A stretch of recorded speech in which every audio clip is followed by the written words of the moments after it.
నచ్చితే సబ్స్క్రైబ్ చేయడం dude Emma Butadhi ఇంకా మంచి వంటకాలు పోస్ట్ చేస్తారు అవి నచ్చితే subscribers ని మనమే తెడం. Hello everyone, welcome back to the last series of veg meal for guests. So మనం చెప్పినట్టే మన ఆర్డర్ ఫాలో అయిపోయాం. స్వీట్, పచ్చడి, ఫ్రై, కర్రీ అండ్ లాస్ట్లో మజ్జిగ చారు.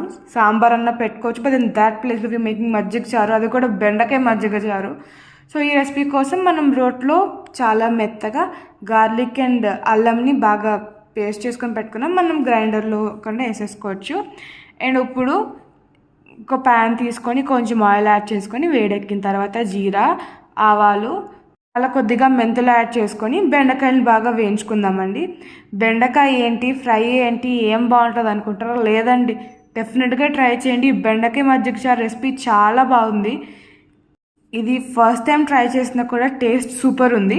ఇప్పుడు ఇందులో కొద్దిగా పసుపు అండ్ కారం యాడ్ చేసుకొని కొంచెం బాగా ఫ్రై చేసుకుందాము. ఇది ఇలా బాగా ఫ్రై చేసుకున్న తర్వాత మనం ఇందులోకి ఇప్పుడే పేస్ట్ చేసుకొని పెట్టుకున్న దాన్ని యాడ్ చేసుకొని పచ్చి వాసన పోయేదాకా బాగా వేయించుకోవాలి. అండ్ ఇక్కడ చూపిస్తున్న విధంగా ఉల్లిపాయని సన్నగా కట్ చేసుకొని పెట్టుకున్నాము.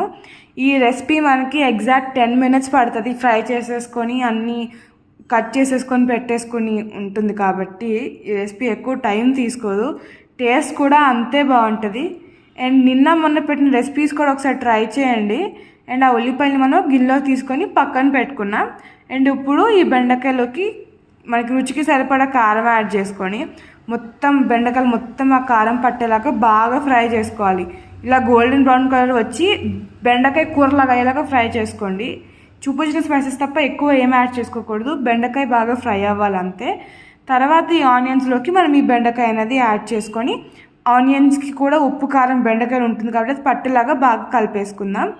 సో తర్వాత మనం ఇక్కడ 1 టమాటో తీసుకొని దాన్ని గ్రైండ్ చేసుకుని అందులోకి యాడ్ చేసేసుకున్నాం.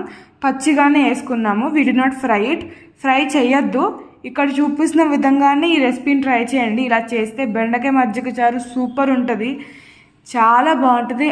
ఏం కూరలు చేసుకోకపోయినా ఎప్పుడైనా నీరసంగా ఉన్నా కూడా ఇలా ఈ మజ్జిగ చారు చేసుకొని తినేసేయచ్చు.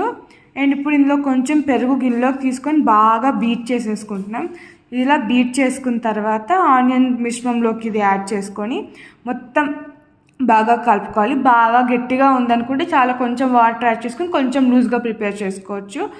అండ్ కర్డ్ మనం ఇందులోకి యాడ్ చేసినాక చుట్టూ ఉంటుంది కదా, అది ఎలాగో క్లీన్ చేయాలి కాబట్టి ఇలా చేసేస్తూ వాటర్ కొంచెం ఇందులోకి యాడ్ చేసుకొని బాగా కలిపేసుకుంటున్నాము. అంతేనండి, బెండకాయ మజ్జిగ చారు రెడీ అయిపోయింది. సో ఇది మన ఆర్డర్లో చెప్పినట్టు అన్ని రెసిపీస్ ఇవాళతో ఎండ్ అయినాయి. If you like it please do like, share, comment and don't forget to subscribe to our channel.